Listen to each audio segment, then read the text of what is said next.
Master minds commerce చదవాలనుకునే 10th inter విద్యార్థుల తొలి ఎంపిక. నమస్తే రమగారు. నమస్తే జయ. రమగారు, మీరు రకరకాల కథల్లో భాగంగా ఇతర దేశాల కథలు కూడా చెప్తారు. అవి అంటే మనవి చెప్పుకోవచ్చు అనుకోవచ్చు, కానీ అవి విన్నప్పుడు అండి వాళ్ళ సంస్కృతి సాంప్రదాయాలు, ఓ వాళ్ళు ఇట్లా చేసేవారా, అప్పుడు ఇలా ఉండేదా అనేది కూడా అర్థమవుతుంది. పిల్లలకి చాలా బాగుంటుంది రమ్మగారు. అవును, చైనాలో ఇలా ఉంటారు, వాళ్ళ పద్ధతులు ఇవి, జపాన్ లో కూడా అది అలా చెప్తాను బాగుంటుంది. సో అలాంటి కథ ఏదైనా ఉంటే చెప్పండి. జపాన్ జానపద కథ చెప్తాం. ఓకే. పూర్వం అట ఒక ముసలి మామగారు వాడి మనవడు ఉండేవాళ్ళట. అమ్మ నాన్న లేరు పిల్లడికి. ఒక 7 ఏళ్ళు అలా ఉంటాయి, 8 ఏళ్ళు. వాళ్ళ ఇళ్ళది పక్కన ఒక పెద్ద కొండ ఉండేది. వీడు రోజు ఆ కొండ మీదకి షికారు వెళ్ళేవాడు. పిల్లాడి పైకి నడుచుకుంటూ పోయేవాడు, వచ్చేవాడు. ఈ వెళ్తూ వస్తూ ఉంటే వాడికి ఒక గుహ కనపడేది. ఆ గుహకి బ్రహ్మాండమైన రాతి పలక ఒకటి అడ్డం పెట్టి ఉండేది. చూసేవాడు, వచ్చేవాడు. వీడికి ఏమనిపించేది, ఈ గుహ ఎట్టా వస్తుంది, ఈ తలుపు చూడాలని ఉండేది. అది ఎట్టా వస్తుందో వాళ్ళు ఆగి చూశాడు, ఏం లేదు. ఒకనాడు ఏమైంది, ఈవిడ కొండ మీదకి వెళ్ళినప్పుడు కొద్దిగా జల్లు పడతాం, దిగితే తడిసిపోతామని ఓ చెట్టు కింద ఓ చెట్టు ఎక్కి మొదటి పంగాల్లో కూర్చున్నాడు. కూర్చుంటే తను కనపడింది ఆ గుహ. తను రోజు ఏ గుహను చూస్తున్నాడో ఆ గుహ దగ్గర ఒక ముసలాయన నుంచున్నట్టు కనపడింది వీడికి. తాత ఏం చేస్తున్నాడు అని గబగబా దగ్గరికి వెళ్ళాడు. వెళ్తే చూస్తూనే ఉన్నాడు. కైకూని వచ్చాను, తలుపు తీయి అన్నాడు. 3 సార్లు అన్నాడు. అంత పెద్ద రాతి పలక వీడు లాగి పీకి దుంప తెచ్చుకున్నారా అంది. సింపుల్గా ఇట్లా మామూలు తలుపు తెరుచుకున్నట్టుగా తెరుచుకుంది. ముసలాయన లోపలికి వెళ్ళిపోయాడు. లోపలికి వెళ్ళడానికి భయం వేసింది వీడికి. యువతల నుంచున్నాడు కదా, చూస్తూ ఉన్నాడు. చాలాసేపటికి వానజల్లు తగ్గే సమయానికి ముసలాయన బయటకు వచ్చాడు. కైకూని వెళ్తున్నాను, తలుపేసుకో అని చెప్పాడు 3 సార్లు. అతను యువతలకు వచ్చేసాడు. తలుపు యథాపదంగా ఆ రాయి మూసేసింది.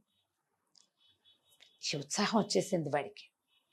ఆ ముసలాయన నడిచి అవతల వెళ్ళంగానే ఈ చాంగు పరిగెత్తుకుంటూ వెళ్ళి దాని దగ్గర నుంచున్నాడు. ఆయన ఏమన్నాడు, కైకూని వచ్చాను తీయి అన్నాడు కదా, చాంగుని వచ్చాను తీయి తలుపు అన్నాడు. ఏం లేదు.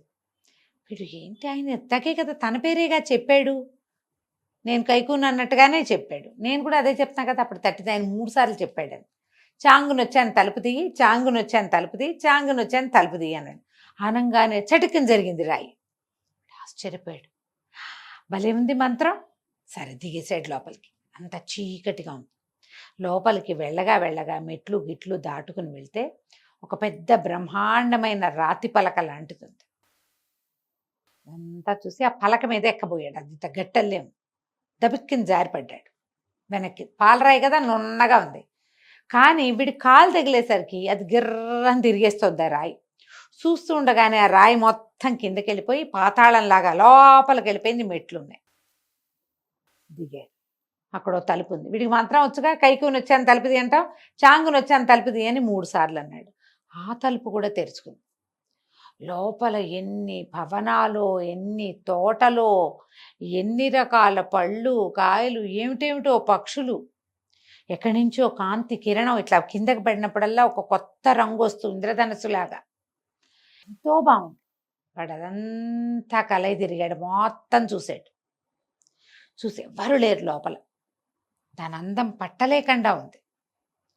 సరే మెల్లిగా ఒక్కో తలుపు వేసుకుంటూ పైకి వచ్చేసాడు. వచ్చేసి పైకి వచ్చి ఆ తలుపుగా అప్పటికి బాగా చీకటి పడిపోయింది. ఆ తలుపును కూడా క్లోజ్ చేసేసాడు. ఇంటికి నడుచుకుంటూ వచ్చాడు. గాల్లో తేలిపోతున్నట్టుంది వాడికి సంతోషానికి.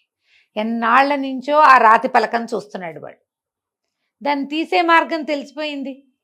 ఈ యొక్క నాయనమ్మకి కథలుగా వర్ణించి చెప్పాడు. ఆ నాయనమ్మ ఒరే అట్టటి వింతలు విడ్డూరాలు ఏనాడు చూడలేదురా, నాకు కూడా చూడాలంది, నన్ను తీసుకెళ్ళరా అని అడగటం మొదలుపెట్టి. ఆ వారం వినది. వచ్చే వారం తీసుకెళ్తానన్నాడు. వచ్చే వారం మధ్యాహ్నం అయ్యాక నాయనమ్మని వ్యాహ్యాలకి బయలుదేరితీశాడు. ఎవ్వరూ లేరు తలుపు దగ్గర. వీడికి మంత్రాలు వచ్చు కదా, ఏముంది ఇదే, నేను చాంగుని వచ్చాను తలుపు తీయి అంటాం. వెళ్ళక్కడి నుంచున్నాడు. మళ్ళీ మంత్రం చదివాడు. తలుపులు తెరుచుకున్నాయి. కిందకి వెళ్ళాడు. ఆ రాతి పలక తెరిచాడు. నాయనమ్మని వెంబడి పెట్టు తీసుకుపోయాడు లోపలికి. అన్నీ చూసింది కళ్ళారా నాయనమ్మ. ఎంత సంతోషించిందో. కేరింతలు కొట్టారు నాయనమ్మ మనవడు ఇద్దరు కలిసి. పైకి వచ్చేసారు. వచ్చేసి చివరి డోరు వేసేసరికి నాయనమ్మ లేదు. ఏది నాయనమ్మ మాయమైపోయింది. ఓహో గోల పెట్టేశాడు. మళ్ళీ లోపలికి వచ్చాడు. అంతా వెతికాడు, ఎక్కడా కనపడలేదు. వాడు 3 ద్వారాలు దిగాలి. ఒక ద్వారం దిగి వచ్చాక రాతి పలక మీదకి కాలంటిస్తే తీర్చుకుంటుంది, దిగుతుంది. కింద మళ్ళీ ఇంకో తలుపు ఉంది, అందులోంచి వెళ్తే ఇంకో తలుపు వచ్చింది. మొత్తం తలుపులు మళ్ళీ ఓపెన్ చేశాడు. మళ్ళీ చూశాడు, ఎక్కడా నాయనమ్మ జాడ కూడా లేదు. లబలబలాడుతూ పైకి వచ్చాడు, ఏడుస్తూ. పైకి వచ్చేసరికల్లా ఆ పైకి వచ్చేసాక కైకు తాత మొట్టమొదటి కైకుని వచ్చానని అన్నాడుగా, ఆ ముసలాయన కనపడ్డాడు. వీడు ఏడుస్తూ నుంచున్నాడు. తాత మా నాయనమ్మ ఏది కనపడలేదు అన్నాడు. అనేసరికి ఆయన అన్నాడు, వెదవా ఎవరికి చూపించకూడదు, నువ్వు చూసావు, మళ్ళీ ముసలిదాన్ని తెచ్చి చూపించావు, పో నువ్వు.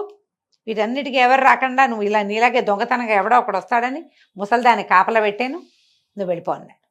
అనగానే వీడు వలవలా ఏడ్చాడు పిల్లాడు. నేను ఒక్కడినే ఎలా ఉండను, మా నాయనమ్మ లేకుండా ఉండలేను, నాకు అమ్మా నాన్న లేరు, మా నాయనమ్మ కూడా నన్ను లేకుండా నన్ను చూడకుండా ఉండలేదు. 1 గంట ఆలస్యం అయితే గోలు పెట్టి ఏడ్చి కేకలు పెట్టి వాకిలి ఇల్లు ఏకం చేస్తుంది. మా నాయనమ్మని వదిలే తాత తాత మళ్ళీ రాము అని బతిమలాడాడు. ఆయన కరిగిపోయాడు. కరిగిపోయి పిచ్చి వెదవా, నువ్వు బాగానే ఉంటావు, మీ నాయనమ్మ బాగానే ఉంటుంది, నువ్వు పట్టపురాజుకు అల్లుడు అవుతావని చెప్పాను, మీ నాయనమ్మ సంతోషంగా ఉంది, నీ బెంగేం లేదు, ఇక్కడ కాపలా ఉంటుంది, ఉండని, నువ్వు వెళ్ళు, నువ్వు ఎప్పుడు కావాలంటే అప్పుడు రావచ్చు, వారానికి 1 రోజు వచ్చి మీ నాయనమ్మతో గడుపు, నువ్వు ఇంటికి వెళ్ళిపో, ఇంటి పక్క వాళ్ళు నిన్ను చూసుకుంటారు, నీకు పట్టపురాజు కూతురు నీ పెళ్ళాం అవుతుంది, వెళ్ళిపోమన్నాడు. ఈ 7-8 ఏళ్ల పిల్లాడు ఇంకా నాయనమ్మని వదిలేసి ఇంటికి వెళ్ళిపోయాడు. ఆ పక్క ఇంట్లో వాళ్ళు చక్కగా చూసుకున్నారు వీడిని. వాడికి పనులొచ్చు, కొంత పని పాట వచ్చు, ఆ ఊళ్ళలో చేసే వ్యవహారాలు ఉంటాయి కదా, మన ఏమిటి పట్టు పురుగుల్ని వాటిని చేయటం, అవి ఏమిటో చేసేవాడు, అవన్నీ చేసేవాడు. అయితే ఈ పక్కింటి వాళ్ళు ఆ రోజు అడవికి వెళ్తే వాళ్ళకు ఒక శిశువు దొరికింది, ఆడపిల్ల. అడవిలో దొరికింది చక్కటి పిల్ల, చంటి పిల్ల. ఆ పిల్లని తెచ్చుకుని పెంచుకున్నారు. దానికి 12 ఏళ్ళు వచ్చాక ఈ చాంగకి అప్పటికి 20 ఏళ్ళో ఉంటాయి, 21. చాంగకిచ్చి పెళ్లి చేశారు. మరి వాళ్ళే చూసుకుంటున్నారు కదా ఇన్నాళ్ళు. ఆ పిల్ల కూడా ఆ పక్క ఇంట్లోనే పెరిగింది, పెళ్ళైపోయింది. ఈ అబ్బాయి తనకి పట్టపురాజు మావగారు వస్తారన్న మాట మర్చిపోయాడు, అది గుర్తులేదు అసలు. కానీ వారం వారం వెళ్ళి నాయనమ్మని చూసి వచ్చేవాడు. ఆవిడ సంతోషంగా ఉండేది. కిందకి వెళ్తే అన్ని పళ్ళు గిళ్ళు మంచివి కోసుకొని తినేవాడు, నాయనమ్మతో స్పెండ్ చేసేవాడు, ఒక పూటంతా వచ్చేసేవాడు. ఆ రహస్యాన్ని ఊళ్ళో ఎవరికి వాడు ఏనాడు చెప్పల. అలా చెప్పకుండా ఉండేదాన్ని ఆ కైకు ముసలాయన ఏదో చేసాడు వాడి మీద, రహస్యం బయట పడలేదు. వెళ్తూ వస్తూ ఉండేవాడు. అయితే ఏమైంది, చాంగుకు పెళ్ళైపోయింది, పిల్లవాడు కులాసాగా ఉన్నారు. 1 ఏడాది గడిచింది. గడిచాక ఏమైంది, ఒకనాడు ఓ భార్య భర్త ఎవరో ఒక 3 మనుషులు వచ్చారు వాకిట్లోకి. మంచినీళ్ళు ఇవ్వమని అడిగారు. చాంగు వాకిట్లో కూర్చుని, లోపలికి వెళ్ళండి మా ఆవిడుంది మంచినీళ్ళు ఇస్తుంది అన్నాడు. మనిషి వాళ్ళు లోపలికి వెళ్ళారు. ఒక ఆవిడ ఇట లోపలికి వెళ్ళి కూర్చుని, 2 ఆడవాళ్ళు ఒక మగాయన అనమాట, ఆ చాప మీద కూర్చున్నారు. ఈ చాంగు భార్య ఏం చేసింది, మంచినీళ్ళు పుచ్చుకొచ్చింది కూజాతోటి. పుచ్చుకొచ్చేసరికి అలా కింద కూర్చున్నాడు. ఒక బుదుటి లేచి, మా అమ్మాయి మా తల్లే దొరికేవా అని కావలిచ్చుకుంది. 2వ మనిషి ఏమో కేకలు పెట్టింది, బాబు బాబు రండి, మీరు అమ్మగారు ఏదో గొడవ చేస్తున్నారని కేకలు పెడితే వాళ్ళు బయట కూర్చున్న మొగాయన ఈ చాంగు ఇద్దరు గబగబా లోపలికి వెళ్ళారు. ఆ మగ మనిషి లోపలికి వచ్చిన ఆయన ఈ పిల్లని ఆవిడ సందే అట్ట కావటేసుకుని ఉంది ఆ చాంగు భార్యని. అమ్మో ఇదేమిటి మంచిన్నారే అని ఆయన కూడా అంటున్నాడు. చాంగుకి అర్థం కాలేదు, ఏంటండి ఎవరండి ఏంటండి హడావిడి అంటే, బాబు మా పిల్ల 12-13 సంవత్సరాల క్రితం తప్పిపోయింది, చంటి పిల్లగా ఉన్నప్పుడు అడవిలో పడిపోయింది ఎక్కడో. మేము అప్పటి నుంచి మారు వేషాల్లో వెతుక్కుంటూనే ఉన్నాం మా పిల్లని. ఇగో ఈ పిల్ల చూడ, రాణి వచ్చినావిడే ఈ పిల్ల దగ్గరగా ఒకే పోలికలో ఉన్నారు. వాళ్ళు వచ్చింది ఎవరు, రాజు రాణి. ఆవిడేమో ఆ పిల్లని ఎత్తుకున్న దాది గుర్తుపట్ల, తల్లి మాత్రం గుర్తుపట్టేసింది పిల్లని. కేకలు పెట్టారు చుట్టుపక్కల. అక్కడి నుంచి ఆ ఊరిని కాపలా కాసే వాళ్ళు ఉంటారు కదా, అంటే గ్రామాధికారులు వాళ్ళందరూ పరిగెత్తుకొచ్చారు. మారువేషంలో ఉన్న రాజుని రాణిని అందరూ గుర్తుపట్టారు. ఈ చాంగు భార్యగా ఉన్న ఆ 12-13 సంవత్సరాల చంటిబిడ్డ వీళ్ళకి దొరికింది కదా పక్కింటి వాళ్ళకి, అది రాజుగారి కూతురు ఆ పాప. ఓహో. వీళ్ళ పక్కింటికి దొరికింది. వాళ్ళేమో ఆ పిల్లని పెంచి పక్కనే ఉన్న చాంగుకి ఇచ్చి పెళ్లి చేసి, వాళ్ళకేం తెలుసు, పెళ్లి చేసుకునేసరికి చివరికి ఇదైంది.